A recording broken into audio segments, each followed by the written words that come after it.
नमस्कार, प्रवास साक्षी news network और आप सभी का स्वागत है। लोकसभा में विपक्ष के नेता राहुल गांधी की ओर से अमेरिका में भारत में सिखों की स्थिति को लेकर दिए गए बयान पर बड़ा विवाद खड़ा हो गया है।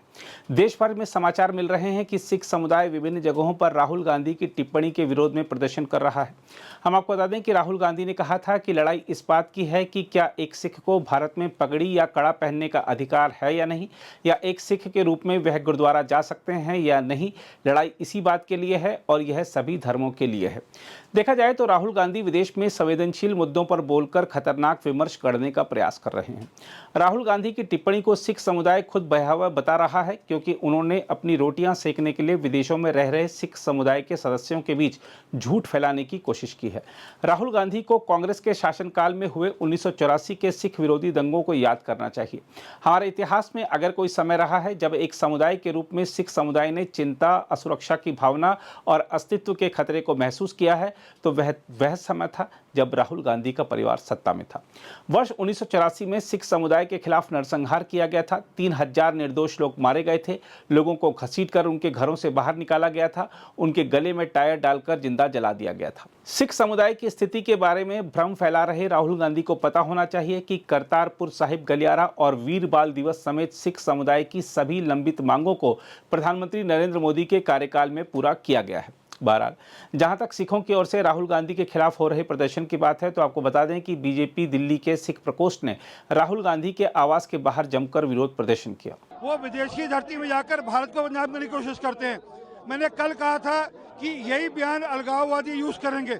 आज खालिस्तानी ने कहा कि हम तो कह रहे हैं कि भारत के अंदर सिखों को दिक्कत है। अब वह पूरी तय उम्र इस बात को कहेंगे कि लीडर ऑफ अपोजिशन सिखों के बारे में ये कह रहे थे। इसी प्रकार का बयान राहुल गांधी ने तब दिया था जब कश्मीर में 370-35 से हटाया गया था, और उस बयान का उपयोग इमरान खान ने यूएन में किया था। वह लगातार आज वह ऐलान उमर से मिले हैं जो कि भारत विरोधी है। ये ISA का एजेंडा है, K2 का एजेंडा है। हमें अफसोस है कि राहुल गांधी उस K2 के एजेंडा का, जो ISA का एजेंडा है, उसके अंदर वह चलकर वह सिखों को बदनाम कर रहे हैं।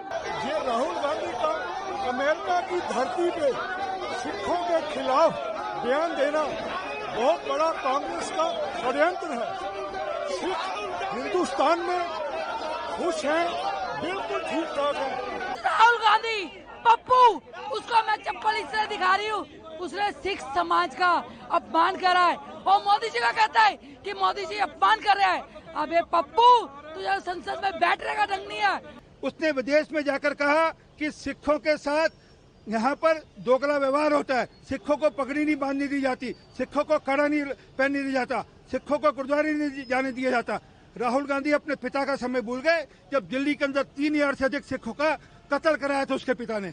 राहुल गांधी से मैं पूछना चाहता हूँ, 2014 से पहले जब कांग्रेस सरकार थी, इटली के अंदर पगड़ी बैन थी, सरकार भी इनकी था, प्रधानमंत्री भी इनका था, ये तब भी पगड़ी पर बैन नहीं हटवाए। बैन तब हटा जब भारतीय जनता पार्टी की सरकार 2014 के बाद आई।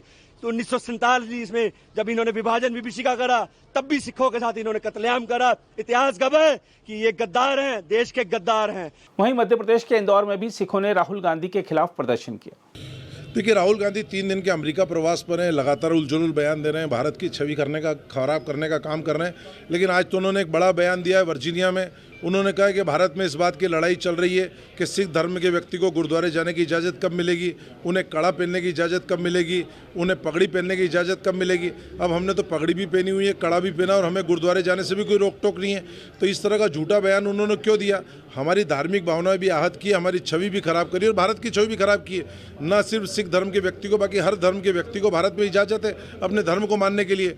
और राहुल गांधी इस तरह का बयान देके कहीं ना कहीं सिख धर्म को बदनाम कर रहे हैं, उनकी छवि खराब कर रहे हैं। और वो राहुल गांधी जिनके पिताजी ने बयान दिया था इंदिरा गांधी की हत्या के समय 84 में कि बड़ा पेड़ हिलता है तो धरती हिलती है, और उसके बाद हमने देखा था कि 84 का नरसंहार हुआ, हजारों लोगों का कत्लेआम हुआ, टायर जाल के सिखों को जला दिया गया, गुरुद्वारों पर हमले हुए, और राहुल गांधी इस बात को भूल रहे हैं कि उन्हीं की सरकार में, कांग्रेस की सरकार में गुरुद्वारे के अंदर किस प्रकार से ऑपरेशन ब्लू स्टार के दौरान पुलिस जूते पहन के घुसी थी, बेदबी का मामला हुआ था।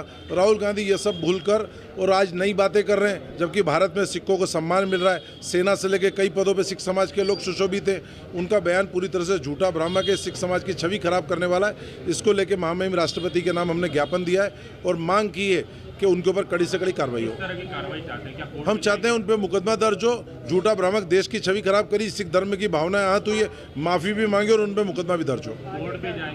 यदि उनके ऊपर कार्रवाई नहीं हुई तो हम न्यायालय का भी रास्ता खुला है, हम कानून विशेषज्ञों से सलाह करेंगे, न्यायालय भी जाएंगे। देखिए, लगातार विदेश में जाके भारत की छवि खराब करने का प्रयास करते हैं, भारत को कोसने का काम करते हैं। अभी चीन की ब्रांडिंग कर रहे हैं, चीन के प्रोडक्ट की ब्रांडिंग कर रहे हैं, कभी आरएसएस के बारे में बोलते हैं, कभी भारत के बारे में बोलते हैं। तो आदत पड़ गई, सदन के अंदर जाते हैं तो गुरु नानक देव जी की तस्वीर लेके आते हैं, उससे वहीं गंदी जगहों पर पटक के और बयान देते हैं। तो धार्मिक चित्रों को लेकर जब पवित्रता की दृष्टि से उनको ले जाना उचित नहीं है, क्यों लेके आते हैं? हमेशा उनकी हरकतें ऐसी रहती, कभी कहते हैं पप्पू मर गया, कभी कहते हैं राहुल गांधी मर गया, मैं और राहुल गांधी नहीं। तो लगातार खुद का मजाक बनाते हैं। अगर आप भी लेना चाहते हैं देश दुनिया की तमाम जानकारी तो आज ही सब्सक्राइब करें हमारे चैनल को। साथ ही नीचे दिए बेल आइकन को जरूर दबाएं ताकि हर अपडेट आप तक पहुंच सके।